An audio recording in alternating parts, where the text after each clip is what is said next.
सचिन पिता पुत्र पितात्मा के नाम पर आमीन।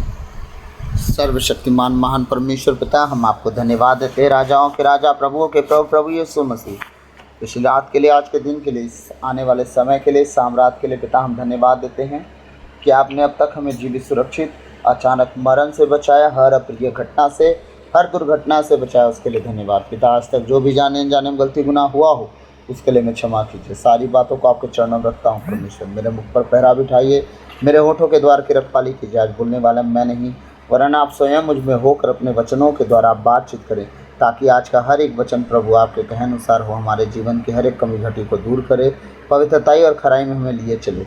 हर एक बात को आपके चरणों में रखते हुए प्रार्थना विनती यीशु के नाम पे भक्ता आपसे मांगता हूँ, सुनिए और दया से ग्रहण कीजिए, आमीन। हालेलुया। तो कल हमने क्या देखा? पहला पेतरुस अध्याय 1 पद संख्या 13 से 21 वचन पढ़ के मैं आगे आपको ले चलूँगा। आप लोगों से मैंने कहा था कि कल आप लोगों को बहुत सारी बातें इसी से मैं जुड़ा बताऊँगा। 21 वचन क्या कह रहा है? आप लोग अब उन्हीं के द्वारा ईश्वर में विश्वास करते हैं। एक, ईश्वर ने उन्हें मृतकों में से जिलाया और महिमान्वित किया, इसलिए आपका विश्वास और आपका भरोसा ईश्वर पर आधारित है, यीशु मसीह के द्वारा और किसी और के द्वारा नहीं हो सकता। तो कल हमने देखा। अब हम आते हैं दूसरा अध्याय 1 से लेकर 3 तक और 10 से 12 वचन देखेंगे। दूसरा अध्याय का वचन कह रहा है, आप लोग हर प्रकार की बुराई, छल कपट, पाखंड, ईर्ष्या और पर निंदा को सर्वथा छोड़ दें। सर्वथा छोड़ दें मीन्स के आज पश्चाताप इसके बाद हम नहीं करेंगे, अब फिर इसके बाद करेंगे।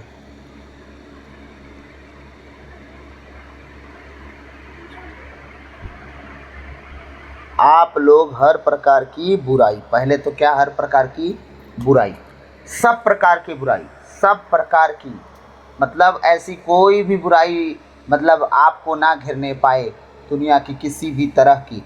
आपका आत्मा खुद आपको समझा देगा कि ये गलत है। उन सारे गलत बातों से आपको अलग रहना है। दूसरा, छल की बातें,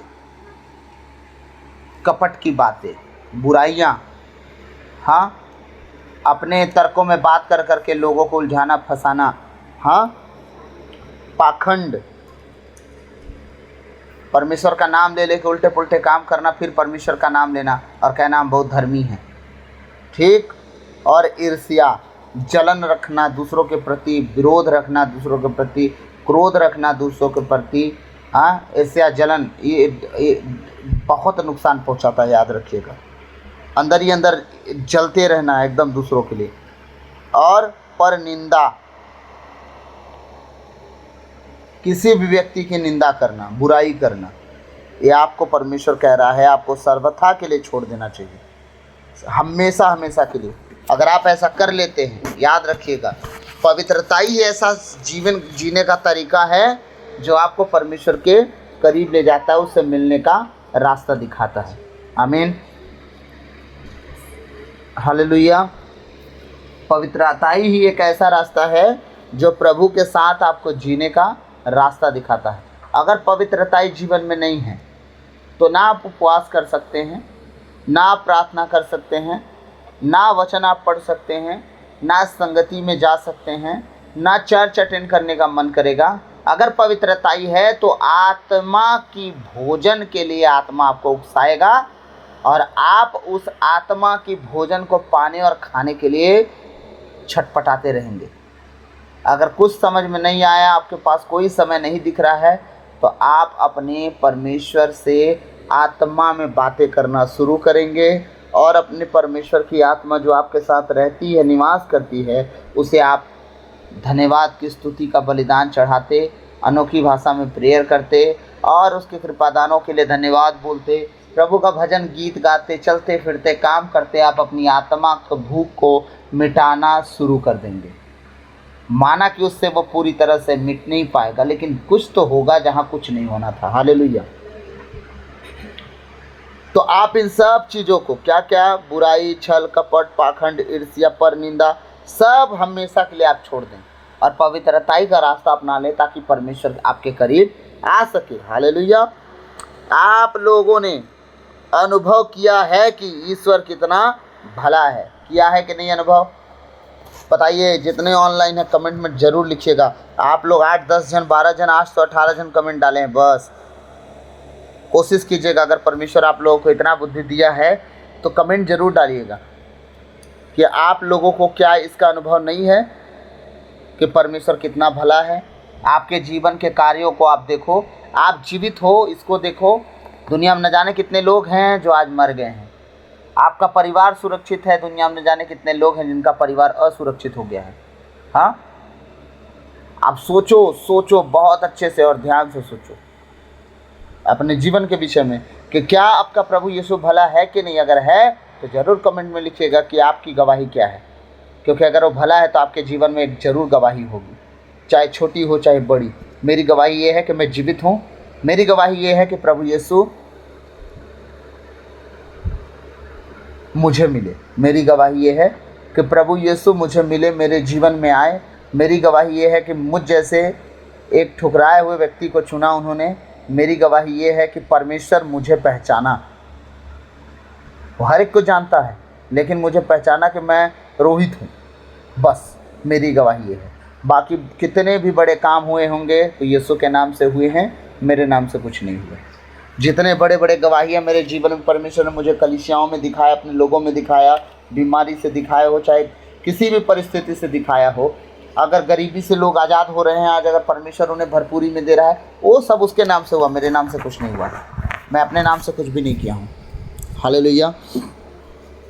तो सबसे अच्छा अनुभव मेरे लिए यही है कि यीशु मसीह को मैंने जाना और प्रभु यीशु मुझे अपने योग्य बनाए, कि मैं उनके योग्य बन सका, कि मैं उन्हें जानूं।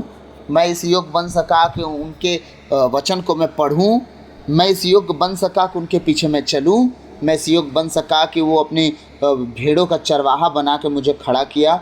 मैं इस योग्य बन सका परमेश्वर की नज़र में कि आज मैं उस पर चल रहा हूं और मैं बहुत आगे तक जाऊंगा। ये मेरे लिए खुद के लिए प्रोफेसी है कि मैं बहुत आगे जाऊंगा प्रभु यीशु मसीह में, और दुनिया की कोई दीवार नहीं रुकेगी, और जो दीवार मुझे रोकेगी वो खुद ढह जाएगी और वो मुझसे सदा के लिए दूर रहेगी, क्योंकि मैं अपने प्रभु के साथ रहूँगा और जीवन भर उसके साथ चलूँगा।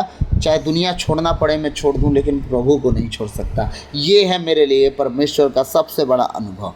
तो आपका जो अनुभव होगा प्लीज़ कमेंट में शेयर करें। मुझे खुशी मिलती है जब आप कमेंट लिखते हो, कुछ मुझे अच्छा लगता है। अगर आपका प्रेयर रिक्वेस्ट होगा कमेंट में ज़रूर डालिएगा, मैं उसके लिए भी प्रेयर करूँगा।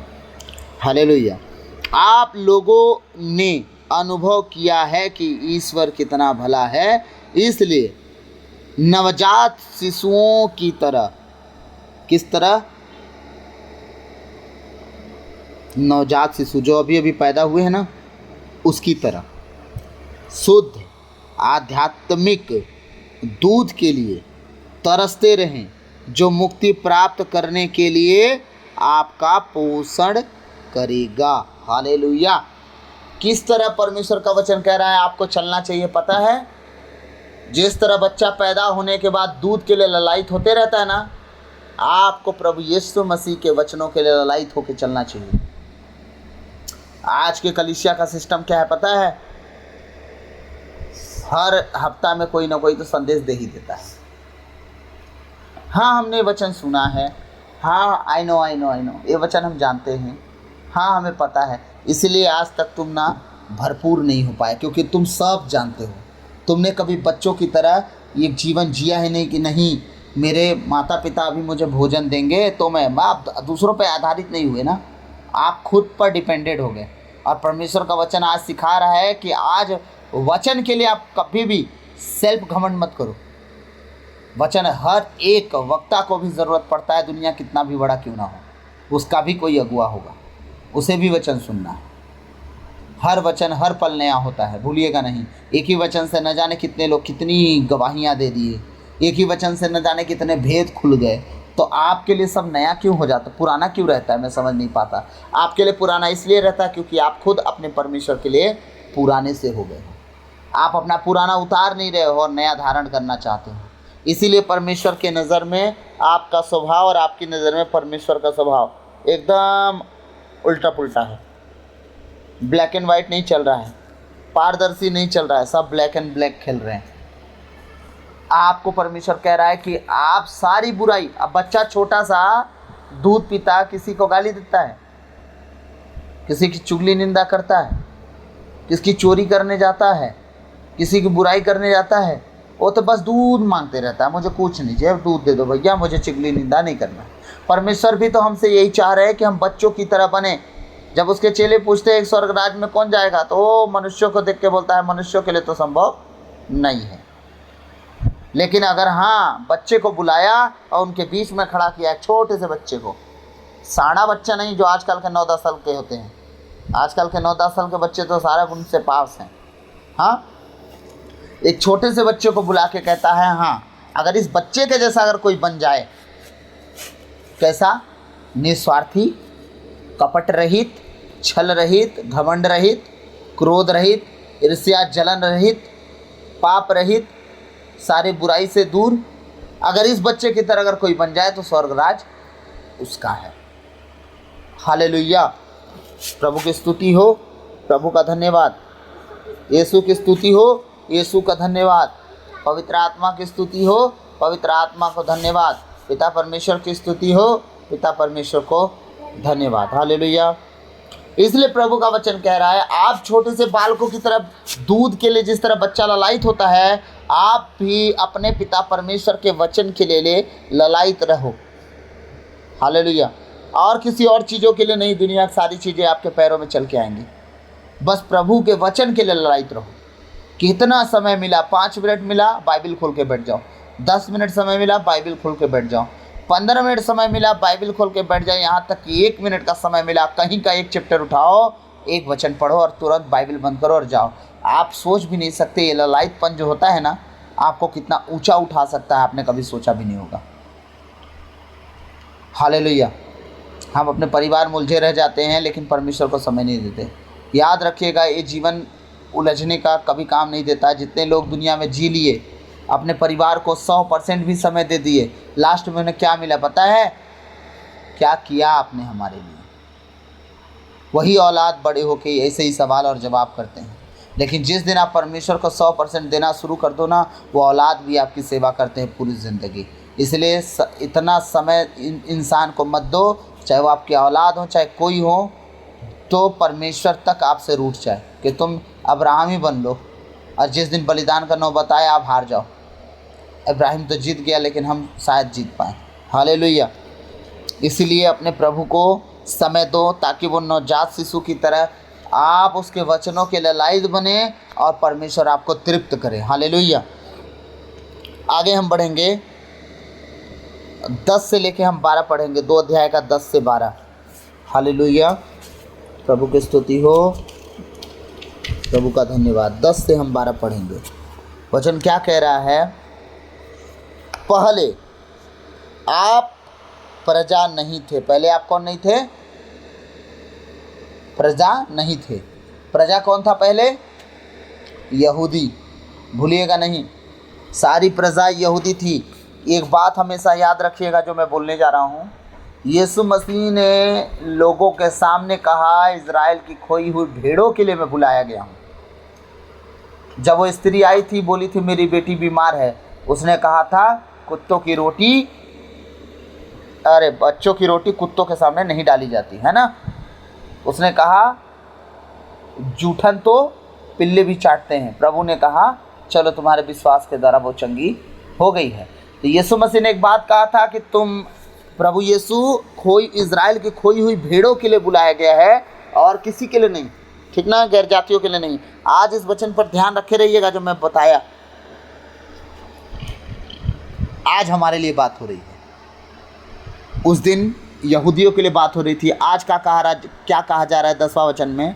पहले आप प्रजा नहीं थे क्या हम प्रजा पहले प्रभु के? जितने ऑनलाइन सुन रहे हैं, क्या आप यहूदी हो? परमेश्वर की नीच प्रजा यहूदी ही हैं, नीच प्रजा।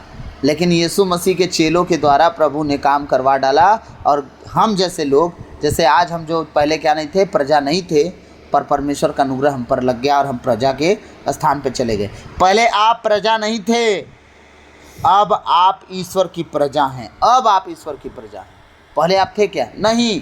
पहले यीशु को मानते थे? नहीं। और जो नहीं मानते वो प्रजा है नहीं, लेकिन जो प्रभु को मानता है वो ईश्वर की प्रजा है। और ईश्वर की प्रजा आप समझ रहे हैं, जिस पर मोहर लग जाए परमेश्वर का, उसका कोई कुछ बिगाड़ सकता है? भारत के राजदूत को विदेश का राजदूत, विदेश का कोई राष्ट्रपति उसका कुछ बिगाड़ सकता है? नहीं। पाकिस्तान के राजदूत का भारत का कोई भी सिपाही हो, सेना हो, प्रधानमंत्री कुछ बिगाड़ सकता है?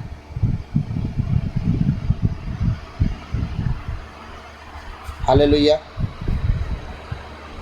हालेलुया। क्योंकि राजदूत संदेशवाहक होता है, और संदेशवाहक या तो शांति का या जंग का यही पैगाम लाता है। संदेशवाहक का कोई हाथ नहीं लगाता। क्यों? अगर संदेशवाहक को कोई हाथ लगा दिया, याद रखिएगा, 2 देश लड़ जाएंगे।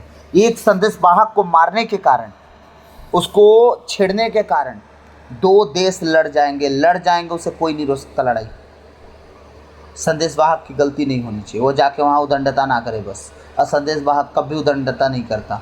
उसे जितना कहा जाता है, मात्र उससे 1 इंची न कम बोलता है ना ज़्यादा, उतना ही बोल के आता है। तो इसीलिए आज परमेश्वर क्या कह रहा है? तुम मेरी क्या हो? पहले आप प्रजा नहीं थे, अब आप ईश्वर की प्रजा हैं। अब आप जब ईश्वर की प्रजा है, मजाल कोई हाथ लगाए, अब वो कहता तुम मेरी आँखी पुतली हो, तुम्हारे चेहरे को मैं अपने हथेली पर गोद रखा हूँ।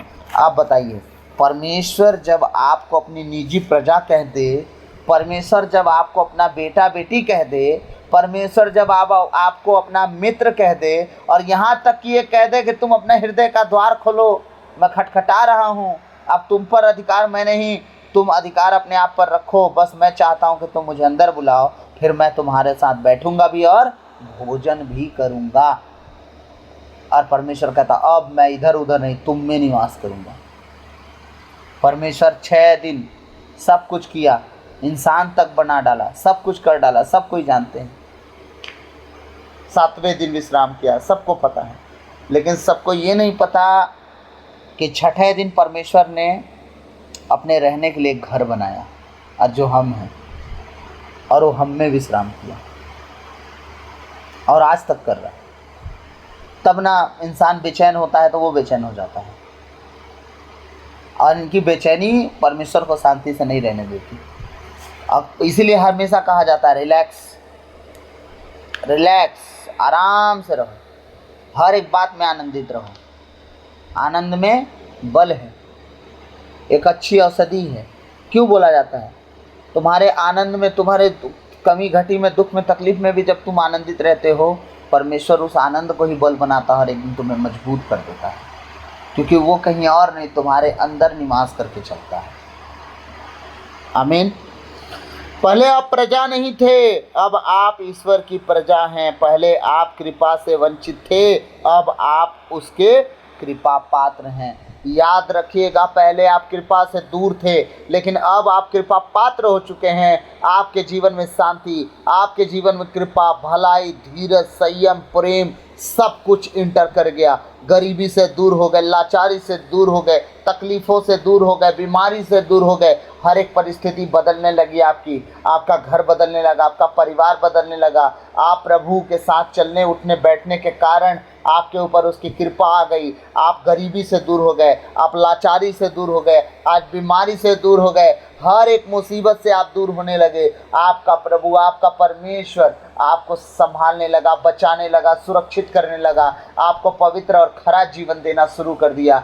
आपको लिए चल रहा है, आपको लिए फिर रहा है, आपकी हर एक परिस्थिति से, हर एक कमी घटी से आपको दूर कर रहा है। जीवन की हर एक ताकत जो शैतानी है आप पर कभी प्रबल नहीं हो पाती, आप सदा मजबूत होते जाते हैं। बस आपको एक काम करना, अपने प्रभु के सामने बच्चा बने रहना है, और जिस तरह बच्चा दूध का ललायत होता है उसी तरह आपको वचनों का ललायत बनना है। इसके बाद आप देखते जाओ परमेश्वर आपके जीवन में क्या क्या ना बदल दे। हालेलुया।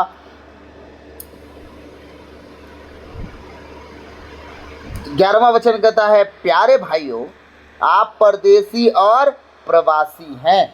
आप कौन हैं? परदेसी और प्रवासी। कि भारत के हैं। आपका जीवन यहाँ बचेगा नहीं, आप सदा यहाँ रहेंगे नहीं। कौन सी जमीन का रजिस्ट्री पट्टा आपके घर में है? एमपी की, छत्तीसगढ़ की, यूपी की, महाराष्ट्र की, स्वर्गराज की है? नहीं। तो आपका स्वदेश तो स्वर्गराज है ना। आप तो यहाँ भाड़े का जीवन जीने आए हो। जब भाड़े का जीवन जीने के चक्कर में आप पूरी दुनिया लुटा लिए, अपना पूरा ज़मीन जायदाद बनाने के चक्कर में उम्र ख़त्म कर लिए, परमेश्वर को नहीं पाए, तो एक दिन तो आपको टेव बोल देना है, जैसा कि कल बोला था मैं। तो वो काम में आएगा नहीं। तो जब काम में नहीं आएगा तो जिस चीज़ के पीछे भागना चाहिए उसके पीछे भी तो भागना चाहिए ना।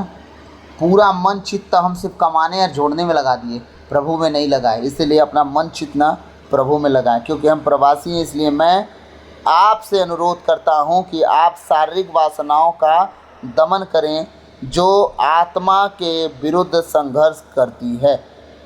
शरीर की हर एक इच्छा आत्मा के विरुद्ध हमें क्या करती है? लड़ाती है। हालेलुया। गैर मसीहियों के बीच आप लोगों का आचरण निर्दोष हो, इस प्रकार जो अब आपको कुकर्मी कहकर आपकी निंदा करते हैं, वे आपके सत्कर्मों को देखकर ईश्वर के आगमन के दिन उसकी स्तुति करेंगे। आमीन। प्रभु का वचन क्या कह रहा है, ध्यान से सुने और इसे समझें। प्रभु का वचन कह रहा है, प्यारे भाइयों, आप परदेसी और प्रवासी हैं, इसलिए मैं आपसे अनुरोध करता हूं कि आप शारीरिक वासनाओं का दमन करें। क्या करें? उसे त्याग दें। मेरा घर इससे भी अच्छा होगा, मेरी गाड़ी इससे भी अच्छी होगी, मैं इससे भी अच्छा कपड़ा पहनूंगा, हैं मैं ये करूंगा, मैं वो करूंगा, मैं। ठीक।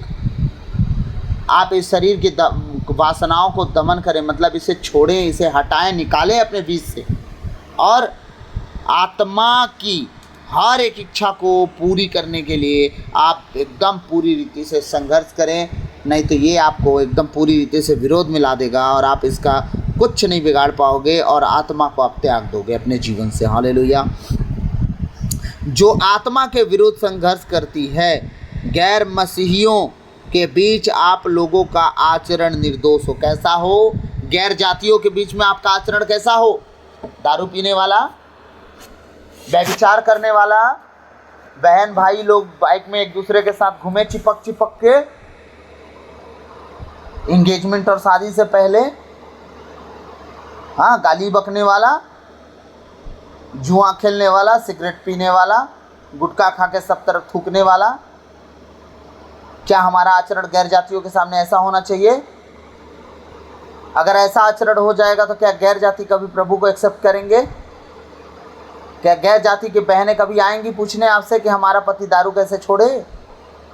जब आपके घर में पी के पलटे हुए हैं, उल्टे हुए हैं तो। हालेलुया।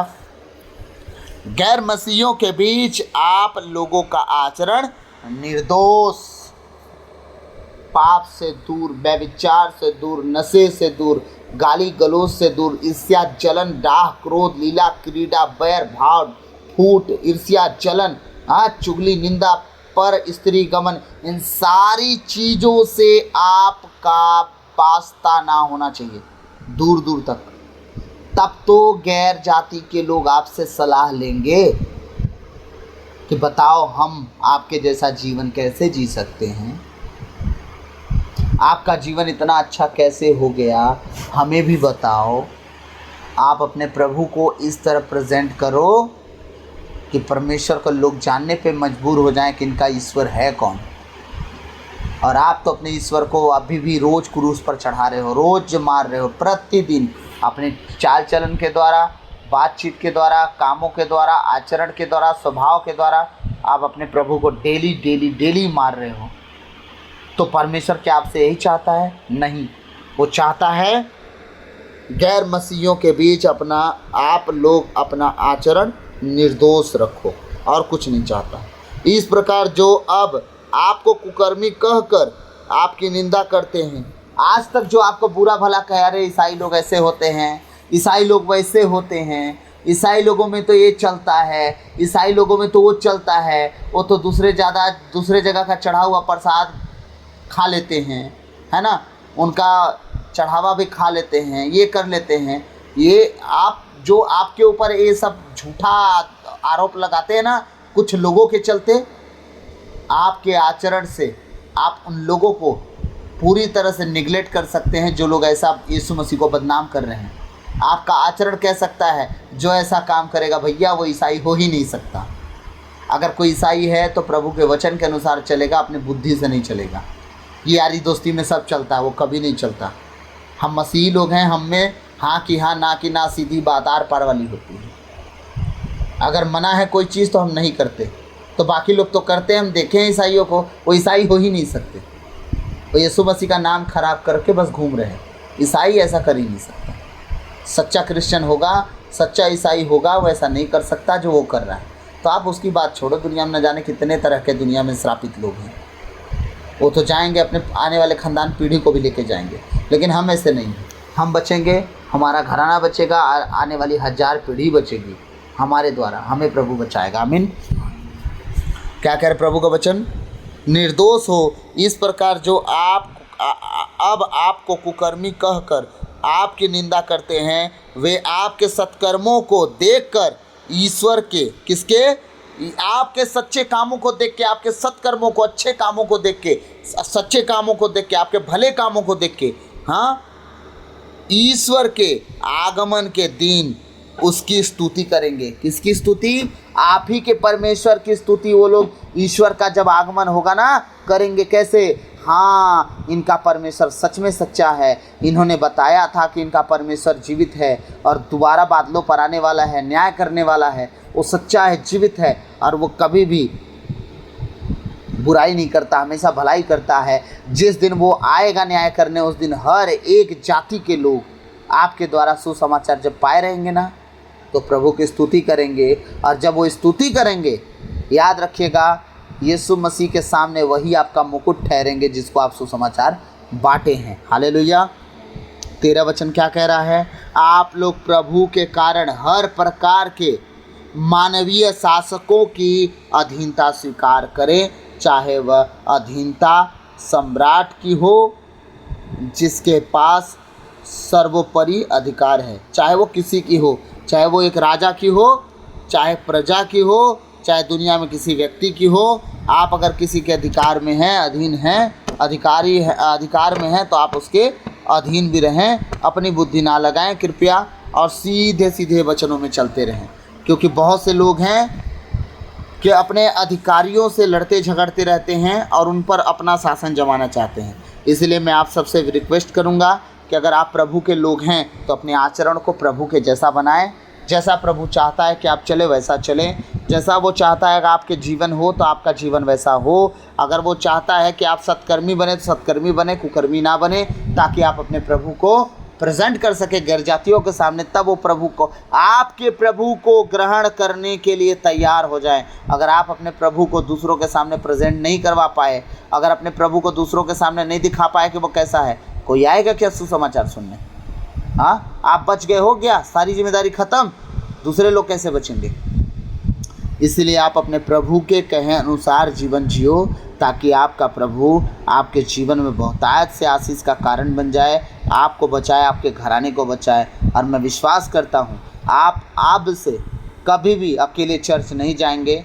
जब भी जाएंगे किसी न किसी को आप लेके जाएंगे। मैंने नहीं कहा गैर जातियों को, लेकिन अपने घर खानदान के परिवार के आस पड़ोस के लोगों को, अपने क्रिश्चियनों को जो चर्च नहीं जाते, उन्हें आप बात करोगे, उनका मोटिवेट करोगे उन्हें और चर्च लेके जाओगे। इसका मतलब वो यीशु मसीह के सामने एक दिन आपका मुकुट बनेंगे और आपके सामने जिस दिन प्रभु खड़ा होगा, आप कह पाओगे कि प्रभु इन्हें जो बचे हैं, ये प्रभु ये मेरे मुकुट हैं, क्योंकि मैंने इन्हें चर्च लाया, मैंने इन्हें चर्च आने का सलाह दिया, इनका जीवन बदला, ये मेरे मुकुट हैं।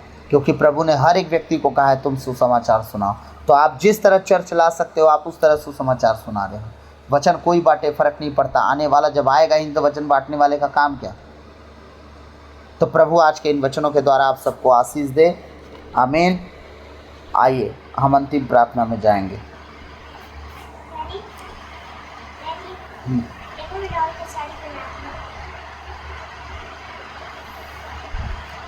सर्वशक्तिमान महान परमेश्वर पिता, हम आपको धन्यवाद देते हैं, राजाओं के राजा, प्रभुओं के प्रभु, प्रभु यीशु मसीह, इसी रात के लिए, आज के दिन के लिए, साम्राज्य के लिए पिता हम धन्यवाद देते हैं। जितने ऑनलाइन तेरे बेटे बेटी हैं उनके लिए, उनके घर परिवार के लिए, उनके जीवन के लिए, उनके शरीर के लिए, उनके प्राण आत्मा के लिए, स्वस्थ जीवन के लिए प्रभु पवित्रताई और खराई में रहने के लिए मैं प्रार्थना करता हूँ। प्रभु वो सदा तेरे पीछे चलने वाले हों, पाप गुनाह से दूर रहें, पवित्रताई और खराई में बने रहें। और प्रभु मैं प्रार्थना करता हूँ जितने तेरे बेटे बेटियाँ हैं उनकी सुधि लेना, तेरे कहे अनुसार वो जीवन जीने वाले, सदा तेरे पीछे चलने वाले, पवित्रताई और खराई में बने रहने वाले बन सके इस योग बना। प्रभु मैं प्रार्थना करता हूँ इस घर के लिए, अपने इस छोटे इस परिवार के लिए, और जितने मेरे आत्मिक बेटे बेटियां हैं परमेश्वर उनके लिए मैं प्रार्थना करता हूँ। अपने लहू से हमें छुपाए रखना खुदा, तेरे कहे अनुसार हम सदा चलते जाएं, पवित्रताई और खराई में बने रहें, पाप गुनाह से दूर रहें प्रभु, और हमारा आचरण, हमारा स्वभाव दूसरों के बीच में प्रभु सही रीति से प्रकट होने पाए। सारी बातों को आपके चरणों में रखते हुए प्रार्थना विनती यीशु के नाम पर भक्त आपसे मांगते हैं, सुनिए और दया से ग्रहण कीजिए। आमीन आमीन आमीन। हालेलुया। धन्यवाद यीशु।